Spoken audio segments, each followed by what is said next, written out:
Hyderabad cyber crime పోలీసులు Malkajgiri corporator శ్రవణ్ని arrest చేసిన విషయం తెలిసింది. ఈ కేసులో హైదరాబాద్ సైబర్ క్రైమ్ పోలీసులు శ్రవణ్ని రిమాండ్ చేయగా గత 2 రోజులుగా శ్రవణ్ చెంచల్గూడ జైల్లో ఉన్నారు. మల్కాజ్గిరి కార్పొరేటర్ శ్రవణ్ అరెస్ట్ తీరును నిరసిస్తూ ఇప్పటికే బీజేపీ నాయకులు నిరసనలు తెలుపుతున్నారు. ఈరోజు కార్పొరేటర్ శ్రవణ్ కుటుంబ సభ్యులను కలవడానికి కేంద్ర మంత్రి, తెలంగాణ రాష్ట్ర బీజేపీ పార్టీ అధ్యక్షుడు కిషన్ రెడ్డి శ్రవణ్ వాళ్ళ ఇంటికి చేరి వారి కుటుంబ సభ్యులను పరామర్శించారు.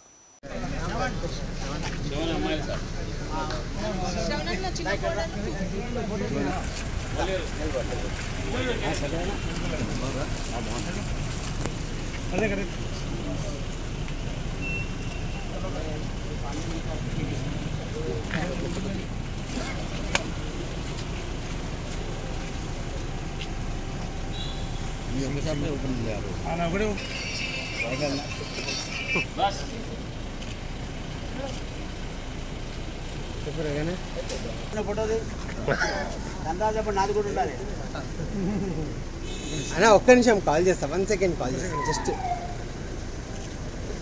చెప్పనా.